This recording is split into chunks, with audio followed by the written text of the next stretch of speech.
Hello friends, welcome back to the bench. Thank you very much for joining me. On today's episode of It Looked Easier on YouTube, we have an ECM IC608 job on the first try. This was the very first try. So, the first time you do something, it's always gonna look easier on YouTube or what have you than it actually is. So, before you start judging, try it yourself. Well, actually, we see that there's barely any melting to the harness.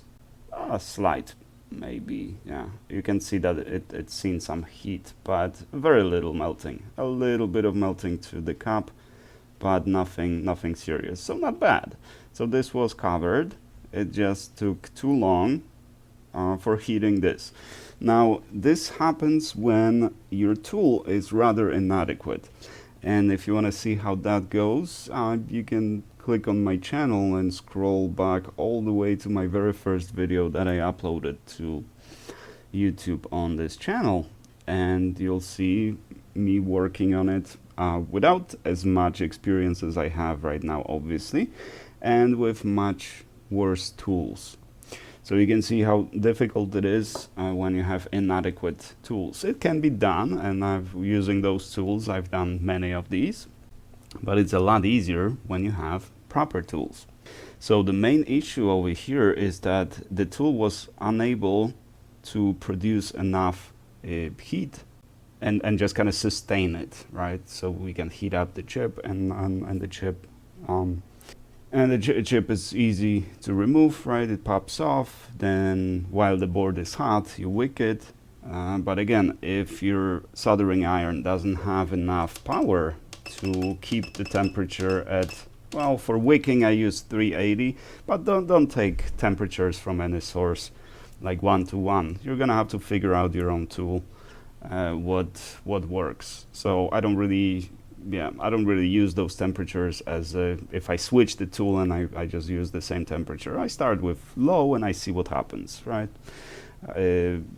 Sometimes the tip is going to be slightly different and it's going to work slightly differently. You can especially tell that by how well the solder sticks to your tip, right? If it doesn't, then most likely you're using too high temperature. And it also depends on the kind of solder you use, a lot of factors. So don't really look at those temperatures, just look at how to determine whether the temperature is too high or too low. Now what we're gonna have to do here are two things. So these two pins are and C, so we don't care about these. They can fly off and we don't care. Now this one needs to be retraced, but we're gonna put on the chip and we're gonna run a wire from here, all right, to here, because this is the signal, so we don't care much about that. However, this one and this one, and obviously these two and this one and this one and all of these, this is ground. Now you might think that since we're connected to ground over here and here, we probably don't need this one. And maybe you're right, you're probably right, but we're not sure about that. And this chip is one of those chips that needs proper ground, good ground. That's why this repair service primarily revolves around just resoldering the chip. Usually we don't even replace chips, we just resolder them. Now this is the chip that the customer worked with. Oh yeah, okay. Yeah, we're not gonna reuse it. Yeah, there's a big gash in it, but that gash, you know where it came from? When you hold it with your tweezers for a bit too hard, they're gonna slip and you're gonna do this. Whoop! Just scrape across it. Yeah, you can even see how it well aligns with the yeah, it's a little, yeah, so that's what happened, right? And in addition, yeah, there's a crack over here. So the chip was largely overheated, so we're just gonna throw this in the trash. No problem. So for this little ground, we're gonna use this little piece of copper and we're gonna try to position it over here and just Are you kidding me? I don't know how that happened. Okay, so let's see if we can just position it here for now, because I think first thing that I want to do is just clean the pods as they are now. Okay, now with this we're gonna maintain the proper ground for this pin of the chip. Is it necessary? We'll see. Now we can see that we couldn't remove solder from over here.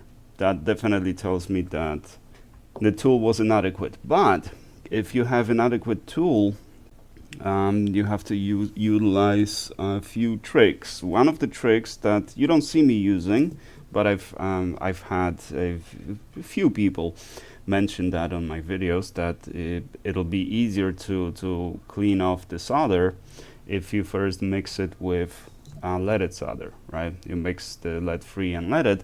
That overall reduces the melting point, which is easier for wicking. That is absolutely true. The reason I don't do it is because once you remove the chip and you start wicking right while the board is hot, it's a lot easier. Also, if you have good flux for wicking. Now, my flux that I use, it's not necessarily designed for wicking, and the difference is that it's just non-aggressive, right? It's a no clean flux.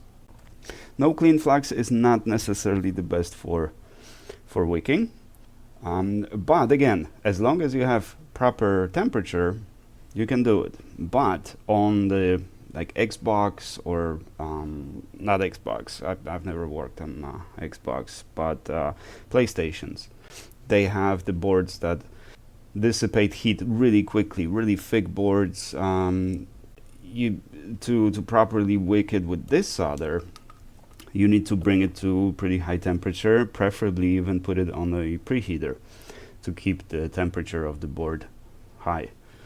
Say at least like 70-80 degrees on the board. Right, then it's the wicking and soldering and everything is a lot easier. So for those boards, I suggest more aggressive flux. But for everything else, you can use this one, and well, I use it. I'm happy with it. So now let's do this. First, let's cover the cup and the harness, and let's turn the board this way, because I don't want to touch the restored pod over there. I just want to remove some of this solder over here. So first, we need to heat up the board. So I'm just going to start blowing from far away. The temperature on the iron, on the hot air, is 380 degrees at 86 liters per minute. And just keep warming it up. We have another one of these coming on Monday, and the other one was baked in the oven. And the customer asked, like, do you also work on the ECMs that were baked? I said, I don't care if you baked it or served it with gravy and put some toppings on it and tossed it around. It's still repairable and it's still the same price. We could put a thermocouple underneath the board to just actually monitor the temperature.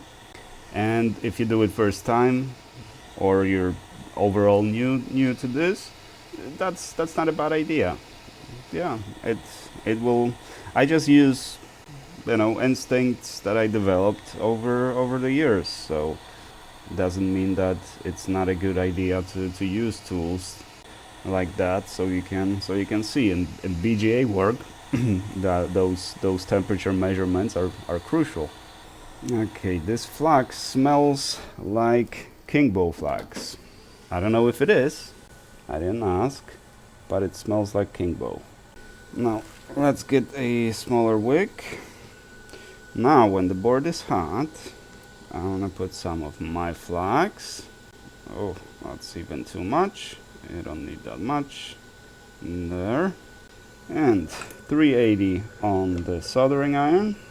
I clean the tip a little. This is the tip dedicated for desoldering, so it's not too clean. And let's see, can we get rid of this? It caught me. Okay, yeah. So the board caught the wick. So that's probably what was happening to you. So even with pretty good tools, as you can see, it still is not that easy. So in that case, just blow some hot air on it. Utilize both tools, and this will budge perfectly. Is it good? Well, there's still a little bit. Is there? Yeah, there's still a little bit of solder left. So let's just add a little bit of leaded solder. Mix it around until it's nice and shiny. And on this side maybe a little too. Let's cut the wick. This is not the best wick either, but when the temperature is high enough and you have enough flux and all that, it really doesn't matter what kind of wick you use. As long as it's copper braid, it should work. Now this one's not that great because it's very dense, as you can see, right? So it's not ideal for wicking. It's not the easiest, but again, as long as you have proper temperature, it should be all good. And now let's see, can we do it without hot air? Nope, it's catching my wick. So, oh, actually, no, it let loose. It's not quite saturating, but yeah, but at least it's not catching. But it is not saturating the way I would like it to saturate. Let's try this one. So this one is a little wider, but it's a little less dense. It's wider, but thinner. So sometimes these work better. I have a third kind as well, which probably is the kind that I should use for this one. But let's try with these. And let's put some hot air on it to speed this up. Okay, this is what we want to see. Nice clean surface. And let's let's clean it up a bit. Let's do autofocus again, because I think we lost focus a little bit. Okay, this is good. Now, as you can see, because of all the wicking that was done before with temperature too low, some of the cover over here has been scraped off. This is good. This is no big deal. Even if all of this is scraped off, right, and it's a one big solid piece of copper plane, it's fine. Or at least I have never heard of any issues around there. So now let's let's tin it. Let's see how it's gonna work. So for tinning, I have another tip. You could tin it with this tip, sure, but I find it a lot easier to tin it with a bent tip, with this one. Also, it's a better tip than the chisel. Now for tinning, I'm gonna drop the temperature to 367 and we'll see how it goes. Again, let's heat up the board. Don't let it cool down too much, because tinning is going to be a lot harder if the board cools down. So basically just keep it warm. The best option would be to just keep it on the preheater, but if you have it on the preheater, it's a little harder to overall work with it, because, well, it's going to be sitting up, it's going to be awkward position.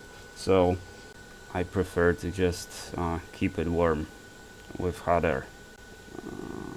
So what I want to do with this copper tape is to solder it onto the ground plane. We'll see if that's gonna work.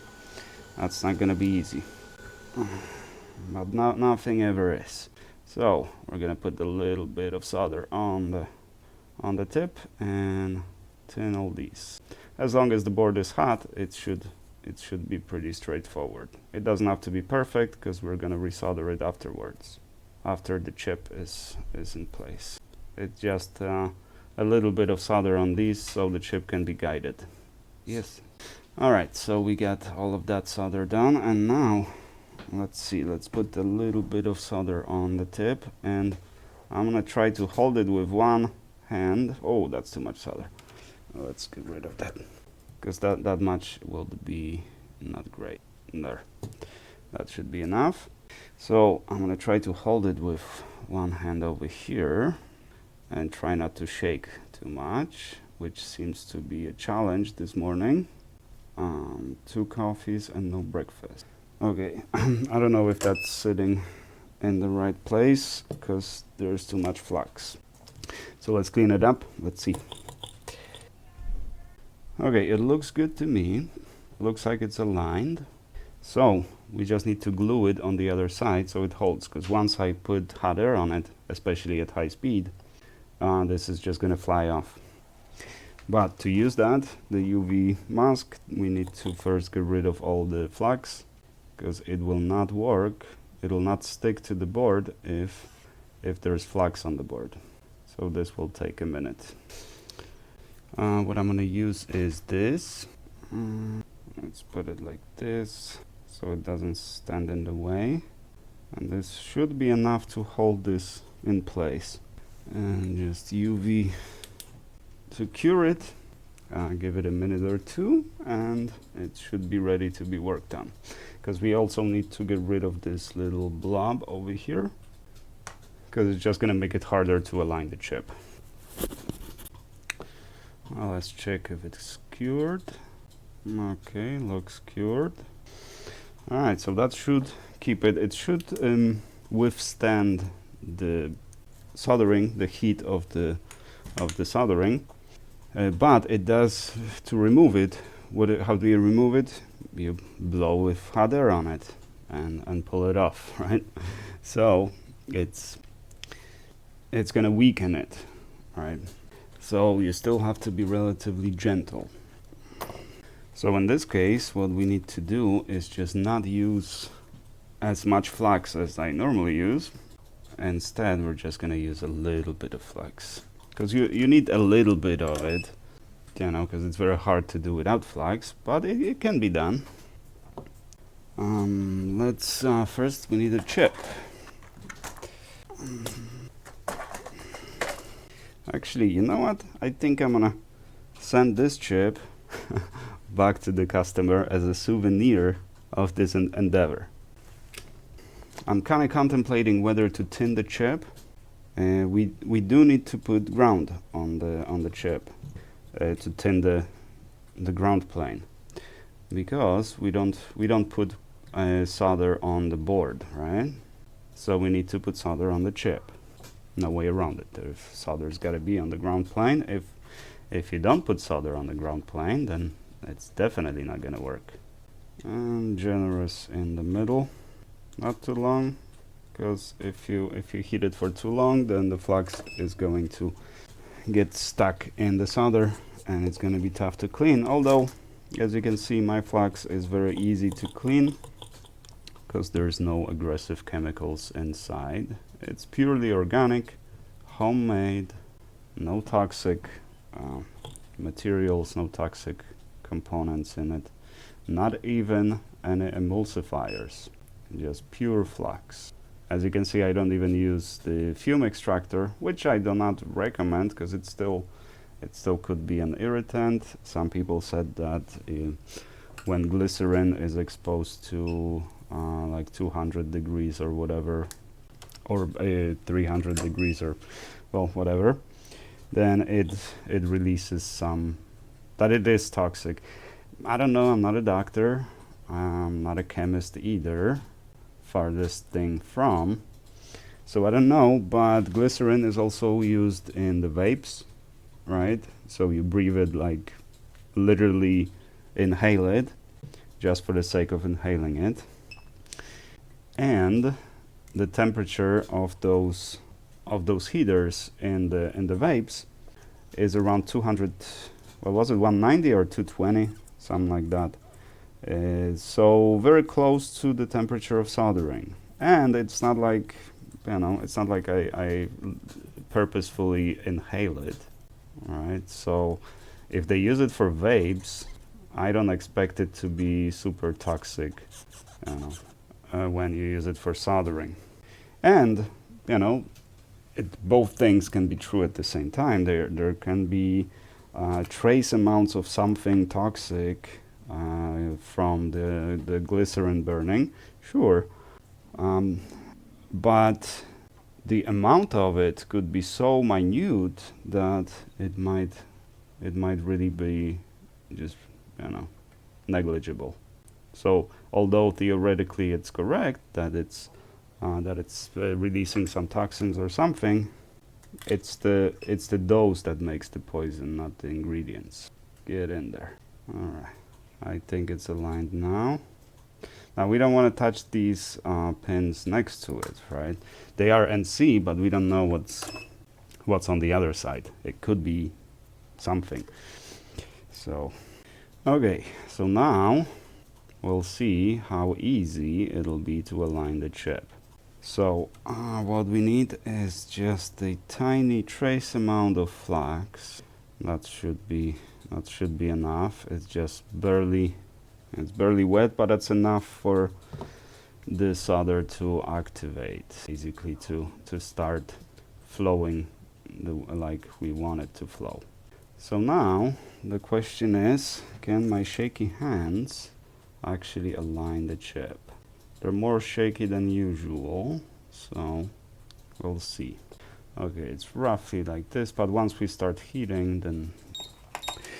So, 86 airflow. Let's reduce it to 80. That's still significant airflow.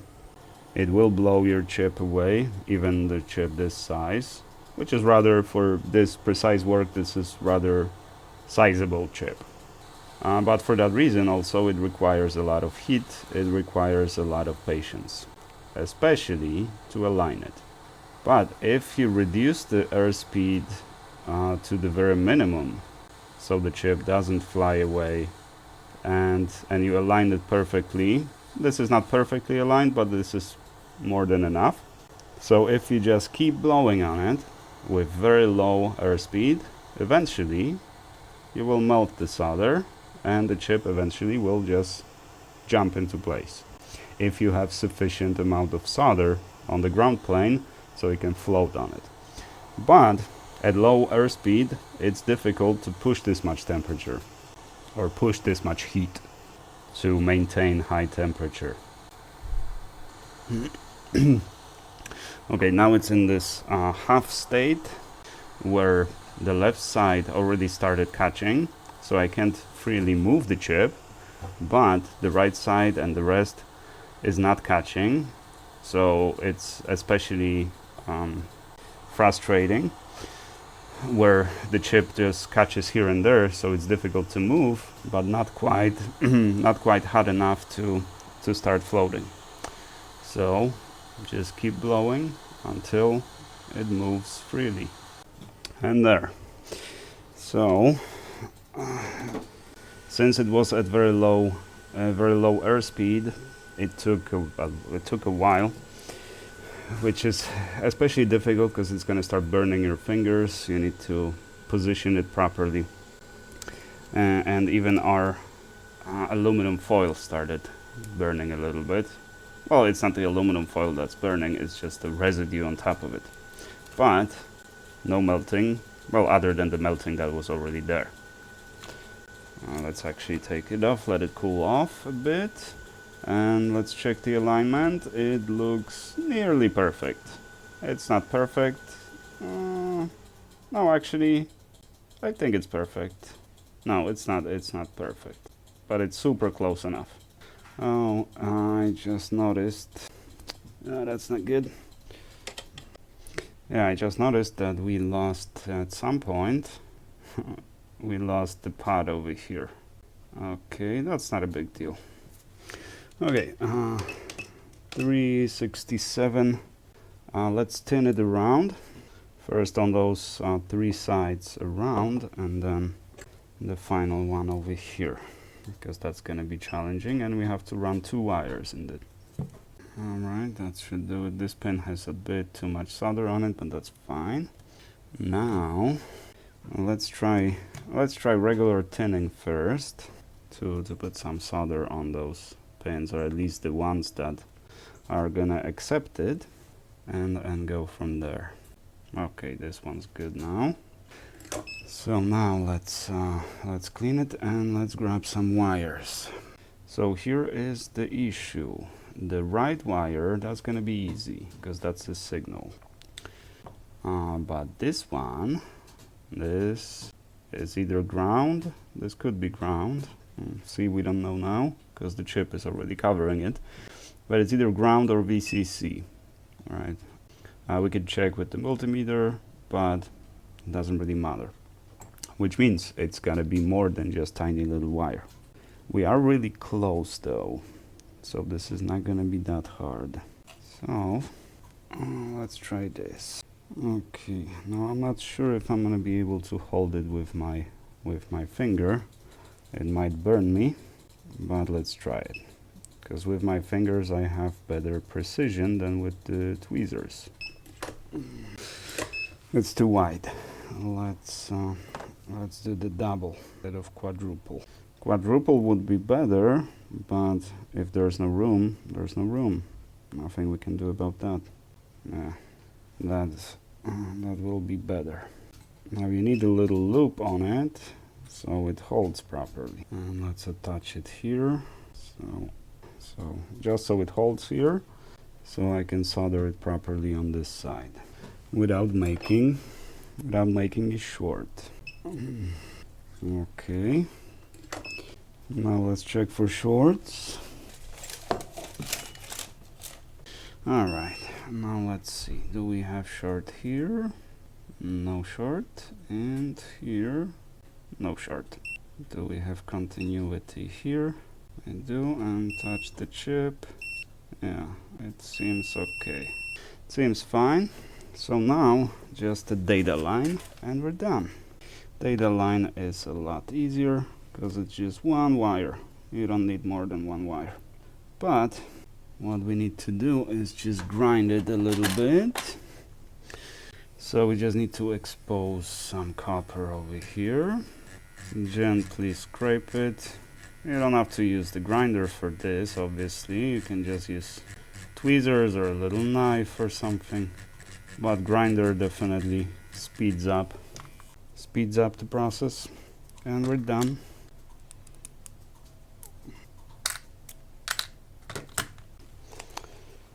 Now a little bit of alcohol to clean it from all those particles. And you don't even need flux if you do it like this. Heat it up, touch the solder, and there. Now the same thing. So we need a little bit of loop on the other side. Okay, even a little smaller maybe than this. Now the purpose of that loop is so the solder can soak somewhere, because the wire alone is not going to give you that. It's not going to give you the surface area to accept sufficient amount of solder. So we make a little loop. Before, let's see, so I made it a bit too long. I can't really see. Okay, that's better. So now we just need to attach it to the chip, and let's check for short, because I can't really see. Okay, I don't detect a short, so let's position it maybe like this, so it aligns roughly with the trace. It's not a necessity, it doesn't really matter that much, but in case it does, let's just keep it that way. And now for this we do need flux, not too much, just a little. This flux goes a long way. You don't need a lot of it. Okay. Okay, now let's clean it and inspect it, because my measurements were all over the place, checking continuity, but it's probably because of all this flux. Alright, so now the ground is here, we should have contact to here, and we do. Which one's ground? This one is ground, this one is not. Okay, we don't want to beep here. Perfect. Now we want to have a contact here. Beautiful. Beautiful. Now from here to here, we got it. And from here to ground, we got it. All right. This is it. This, well, obviously we need to cut these wires over here. Come on. The simplest thing, taking the most time. So this is VCC. Let's got it right by the neck. Should be good. Okay. Now, the customer said something about the resistor. But which resistor did you mean? Is the R653 missing? Is that the problem? The rest are caps. Or maybe you meant this cap over here, because it's usually this cap. I sometimes knock it off myself working on these. So it's very easy to just kind of lose them. So maybe this was resoldered, but this is just the filter cap on VCC. It's not a big issue. It shows oh well over here, but it will because of the resistance. Let's check the resistance on the cap. We have 500 ohms. Gonna be more. It's more than 500 to 500k, and we have 2.7k on it. So it should measure. It actually on the 2.7k, it should measure capacitance, but it's not catching. So, but that's normal on ECMs, especially. I don't know why. But measuring capacitance in circuit, it usually doesn't work with my tools. So I don't know about the resistor. I don't see anything wrong here. I don't see any missing components. I don't see any damaged components. Everything looks good here. Unless on the other side, maybe. I don't see anything missing. I don't see anything damaged. Conformal coating is still here. No moved resistors, no missing components, no damage.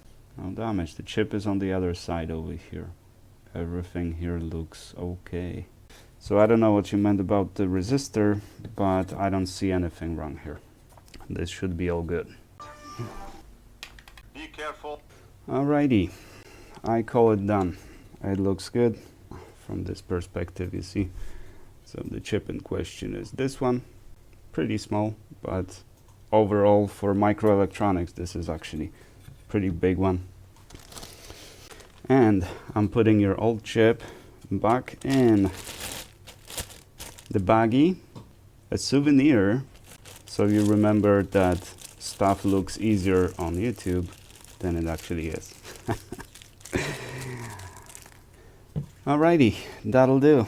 Thank you guys very much for watching. I do appreciate you, and I shall see you in the next one.